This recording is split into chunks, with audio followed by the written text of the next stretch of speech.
Cerita ini kejadian di tahun 2000-an di Depok. Di suatu malam, ada 3 orang cowok yang lagi nyari tempat buat minum. Singkat cerita, mereka akhirnya nemu satu rumah kosong dan mereka tuh mutusin buat minum di situ. Ini jam berapa, Bi? Sekitar jam 9-an lah, Moy. Udah malam juga ya? Udah malam lah. Oh. Nah, rumah ini tuh kayak kalau lo sering lewat satu jalan di perumahan dan ada satu rumah yang lo tau banget rumah itu udah kosong lama. Karena di halaman depan rumahnya tuh rumput-rumputnya udah panjang, terus kayak jendela kaca udah pecah, temboknya udah kotor, retak-retak, cat lepas. Kebayang gak sih lo? Iya, kebayang. Awalnya tuh salah satu dari mereka nyeletuk, sebut aja namanya Fadil. Si Fadil nih bilang, di sini banget nih. Terus dijawab sama Putra, ya udah sih nggak apa-apa, takut banget. Mau minum nggak? Akhirnya udahlah, Fadil mengiyakan dan mereka masuk ke dalam rumah itu buat minum di situ.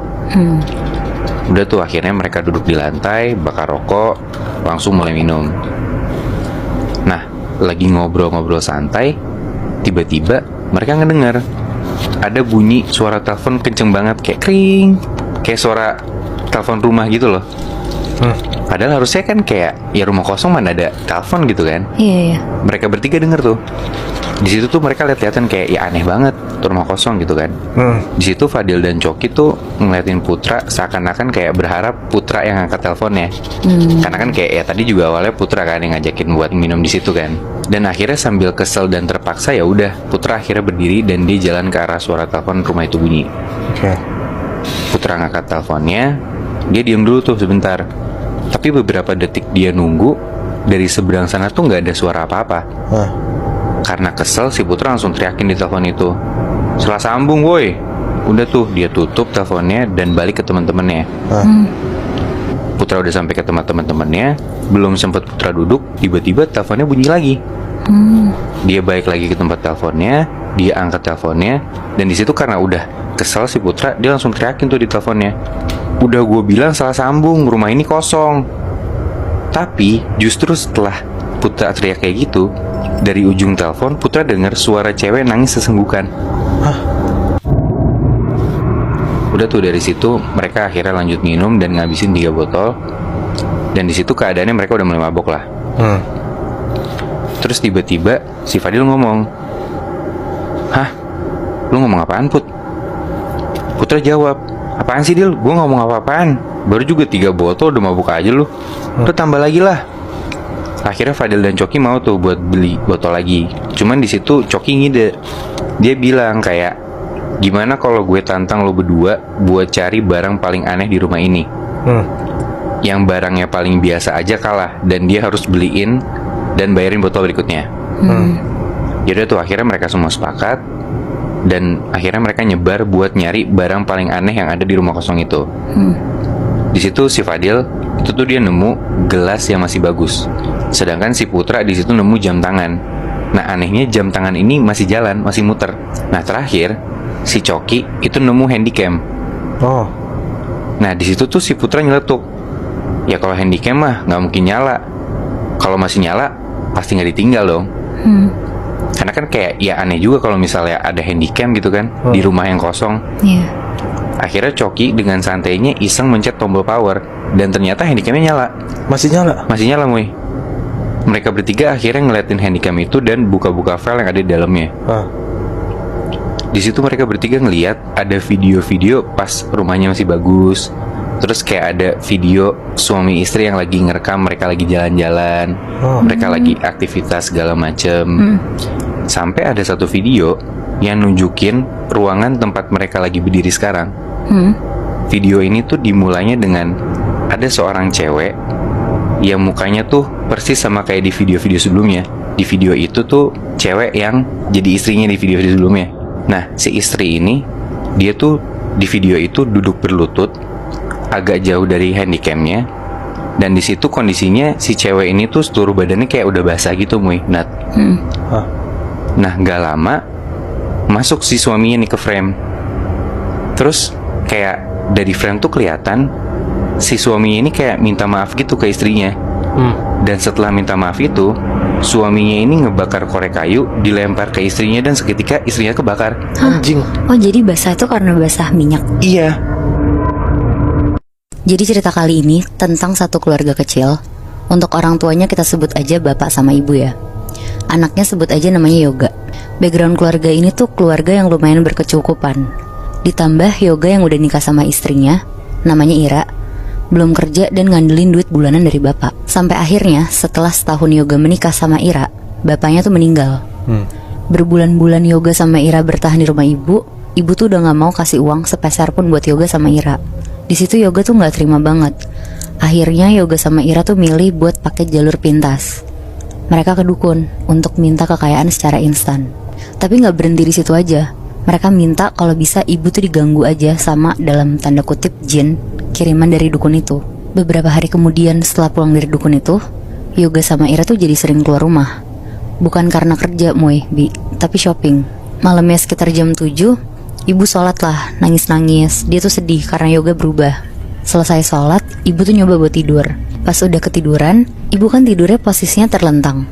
Nah terus dia tuh ngerasa kayak ada kuku orang yang jalan di lengannya dia gitu loh Bi. Jadi kayak nyakar tapi nggak yang sampai berdarah gitu. Iya benar, dan itu pelan banget. Terus karena ibu bingung, dia nyoba buka mata sedikit. Terus ngelirik lah ke kanan. Ternyata ada sosok gede banget, warnanya hitam, lagi gesek-gesekin kukunya yang panjang banget ke lengannya ibu. Duh.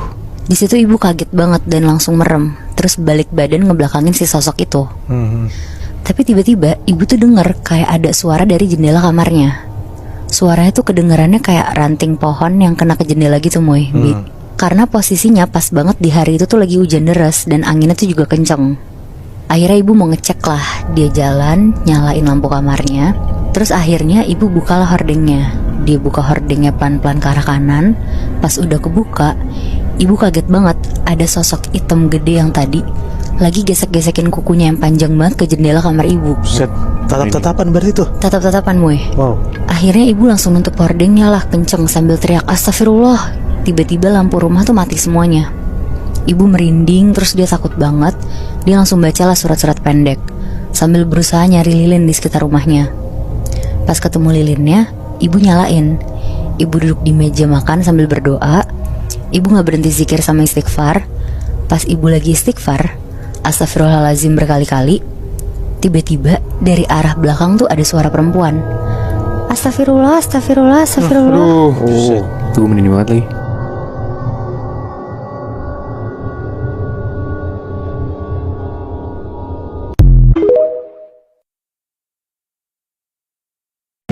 Jadi ini pengalaman keluarga temen gue yang tinggal di Pulau Sumatera.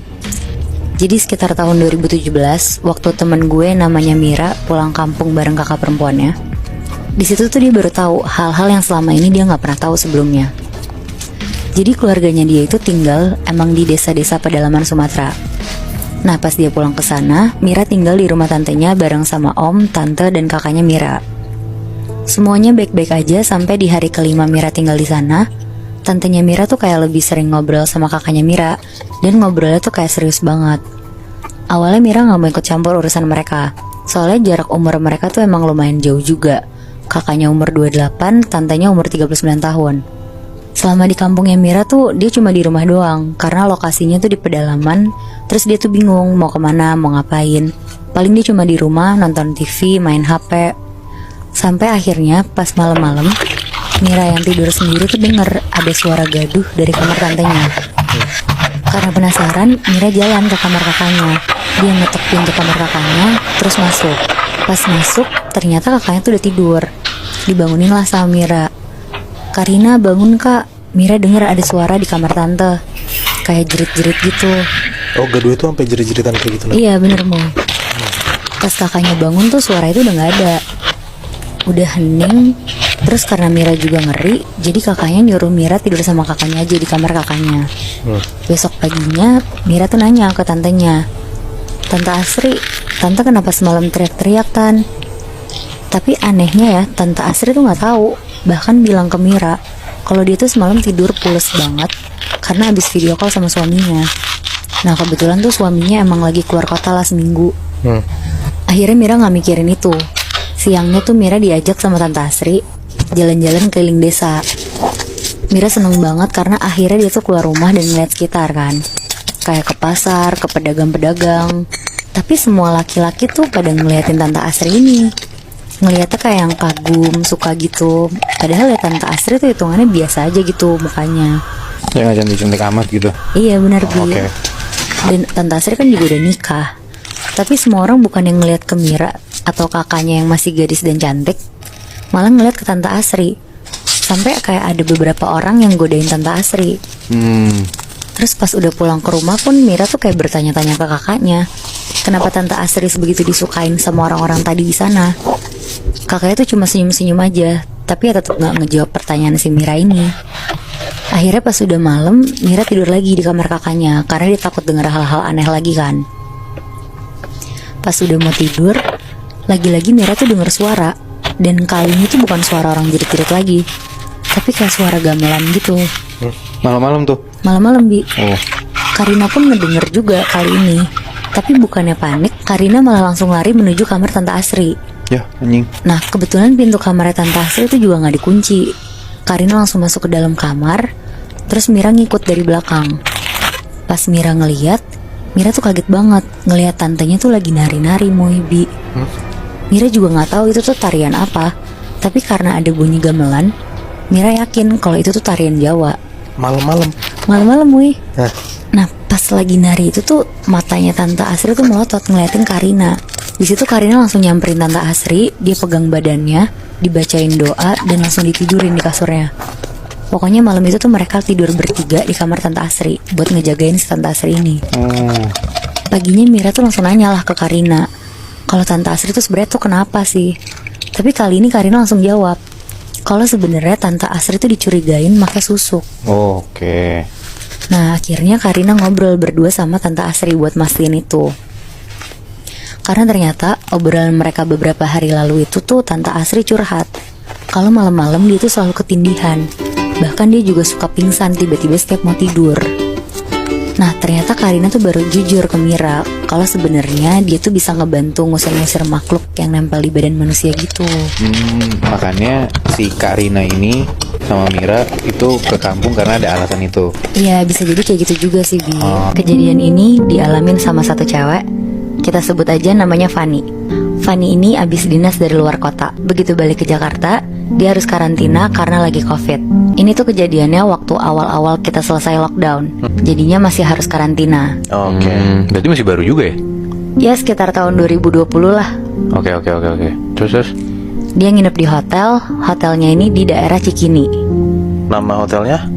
Gue gak bisa sebut sih, tapi di Cikini yang jelas. Oke. Fanny dan teman-teman kantornya ini tuh nginep satu lantai, tapi beda-beda kamar. Gue nggak tahu sih regulasi karantina zaman dulu sama sekarang tuh bedanya gimana. Tapi kalau yang zaman dulu itu tuh satu orang satu kamar. Oh berarti orang-orang kantor si Fanny ini satu orang satu kamar gitu? Iya, satu orang dapat satu kamar. Oke. Nah, begitu Fanny masuk kamar karantinanya, dia ngeliat nih kamarnya lumayan nyaman banget. Soalnya kan ini hotel bintang 4 kan. Iya. Dia mikir seminggu di situ pasti nyaman lah dianya. Terus kebetulan dia punya temen deket namanya Gina.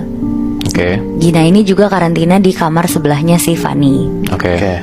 Pas si Fanny baru masuk kamarnya, si Gina ini video call ke Fanny. Terus dia komplain katanya ngomong kamar ini tuh gak enak. Fanny bilang, kamar gue enak-enak aja kok. Terus Gina ini bilang katanya kamarnya ini tuh kayak bau amis gitu. Kayaknya dia ngerasa mas-masnya ini lupa ngasih pewangi. Oke. Terus Fanny ini bilang, ya udah lo minta pengharum ruangan aja Gin. Akhirnya setelah selesai beres-beres sekitar jam 9-an gitu, Fanny ini tidur. Nah di tengah tidur itu Fanny ini kebangun karena HP-nya bunyi. Dia ngambil HP-nya, dia ngelihat ada video call dari Gina. Pas dia lihat jam ternyata itu udah jam 2 pagi. Oke. Fanny ngangkat video callnya, terus di situ Gina ngomong, Fan. Di situ Gina tuh rada panik tuh. Terus habis itu Fanny bilang, kenapa, ada apa? Terus si Gina bilang, lo mesti tahu, gue denger suara rintihan cewek. Terus habis itu Fanny bingung dong, loh siapa emangnya? Di situ Gina jawab, gue nggak tahu, tapi suaranya datang dari arah kamar mandi gue. Di situ Fanny bilang untuk, ya udah lo tenang aja, lo istirahat aja, coba tidur, nggak usah dipikirin. Oke. Nah besokannya bangun-bangun Fanny video call si Gina ini. Karena dia inget kan terakhir kali Gina nelfon, keadaannya dia tuh panik banget. Nah sekarang dia tuh mau ngecek nih keadaannya si Gina ini gimana. Ternyata bener aja, Gina ini tuh gak tidur semalaman. Matanya itu pas di video call merah gitu. Ternyata dia tuh gak tidur karena dia selalu dengar suara rintihan itu sampai pagi. Hancur. Dari situ Gina udah takut sama capek. Dia request untuk minta pindah kamar. Tapi karena fasilitas kantornya emang nyediain kamar itu aja, akhirnya dia gak jadi pindah. Jadi tetap stay di situ aja? Tetep. Ya. Nah di hari kedua karantina mereka, Fanny ini ngerasa dia tuh butuh nemenin Gina karena kejadian yang udah dialamin sama Gina kemarin. Cuma karena lagi karantina, jadinya Fanny bisanya cuma bisa nemenin sebatas video call aja. Oke. Nah beneran tuh, seharian mereka video call aja, bener-bener satu harian. Sambil kerja mereka video call, terus sambil makan bareng gitu-gitu. Akhirnya pas udah malam, mereka video call sambil sleep call gitu. Akhirnya si Fanny ini ketiduran. Terus si Gina ini posisinya juga lagi pakai selimut gitu. Nah di tengah Fanny tidur, tiba-tiba si Gina ini teriak-teriak manggil Fanny. Fan. Fanny kebangun dong. Terus nanya, kenapa Gin? Akhirnya Gina bangun dari tempat tidurnya. HP-nya Gina dari kamera depan dibalik ke kamera belakang. Terus diarahin untuk ke arah kamar mandi. Dan di situ Fanny ngeliat dari handphonenya dia kalau gagang pintu kamar mandinya Gina itu gerak-gerak sendiri. Anjing. Itu naik turun ke atas ke bawah gitu Moibi. Kayak ada orang dari dalam kamar mandi nyoba untuk buka pintu kamar mandinya. Terus tiba-tiba dari HP-nya Fanny ini ngeliat kalau si Gina ini HP-nya jatuh. Terus Fanny ini teriak-teriak, Gin lo gak apa-apa kan? Tapi si Ginanya ini tuh gak ada respon sama sekali. Akhirnya si Fanny ini nelfon ke resepsionis untuk minta tolong cekin si Gina ini kenapa. Ya. Pas dicek sama resepsionis, nggak taunya si Gina ini tuh pingsan. Anjing. Sus. Ya udah Bi, abis itu kebesokan harinya si Fanny ini mulai lebih intens lagi video call si Gina. Karena kan si Gina pasti shock banget dong abis kayak gitu. Terus ternyata selama mereka seharian video call, si responnya Gina ini tuh cuma bengong-bengong aja. Dia tuh bener-bener gak ngerespon si Fanny kalau lagi ngobrol. Bener-bener cuma bengong, pandangannya tuh kosong. Beda dari Gina biasanya lah ya. Beda banget. Oke. Bener-bener kayak orang habis shock. Terus habis itu sampai akhirnya jam 11-an malam dan Fanny udah mau tidur, untuk pertama kalinya si Gina ini manggil Fanny, tapi kayak bisik-bisik gitu suaranya. Terus habis itu Fanny ini ngomong, iya kenapa Gin? Nah Gina ini posisinya di kasur, mukanya itu deket ke HP, dan dia kayak bisik-bisik gitu ngomongnya. Dia bilang, gue takut. Terus Fanny ini nanya, takut kenapa? Terus Gina ini ngebalik kamera HP-nya dia dari yang di depan jadi di belakang. Terus habis itu tangannya dia itu nunjuk ke kanan dan ke kiri depannya dia. Lo bayangin deh, dia tuh nunjuk ke arah kiri, terus ke kanan, kiri ruangan, kanan ruangan, kayak bolak-balik gitu tangannya. Terus Fanny ini tuh nanya, apa sih gue gak bisa lihat apa-apa. Akhirnya si Gina itu bilang, coba dijelasin lagi deh, lihat lagi. Terus akhirnya si Fanny ini tuh negesin matanya. Dia ngelihat ke arah apa yang ditunjuk sama Gina. Pas dia lihat, ternyata apa yang ditunjuk sama Gina ke kanan, ke kiri, ke kanan, ke kiri itu kuntilanak yang mondar-mandir ke kanan dan ke kiri. Depannya Gina banget berarti itu. Iya, makanya selama ini dia tuh diem aja pas video call. Bangsat. Wow.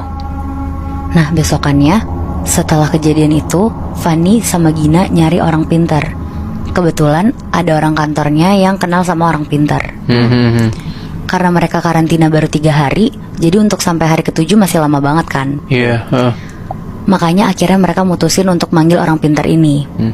Orang pintar ini namanya Pak Dodo. Pak Dodo, oke. Pak Dodo ini bisa komunikasi sekaligus kayak ngusir-ngusir makhluk yang suka usil dan nampakin diri ke manusia gitu. Sekitar jam 12 siang, Pak Dodo ini minta dikunci sendirian di kamarnya si Gina. Oke. Tapi Ginanya ada dalam situ? Enggak, dia maunya sendirian aja Pak Dodo ini. Oke. Kira-kira 1 jam kemudian, dia keluar dan ngobrol sama Gina dan Fanny. Oke. Jadi Moebi, ternyata kata Pak Dodo ini, hotel ini tuh dulunya rumah sakit. Dan sosok kuntilanak yang gangguin Gina itu ternyata mati di kamar ini. Jadi selama hidupnya ini si cewek ini itu tuh punya pacar. Pacarnya itu punya cewek lain kayak selingkuhan gitu. Nah selingkuhan pacarnya ini ngebunuh si cewek ini dengan cara nusuk ke perutnya gitu. Dan pada saat kritis cewek ini meninggal di rumah sakit itu. Oh shit. Berarti tempat yang ditidurin sama Gina itu bekas tempat matinya si kuntilanak ini? Iya benar.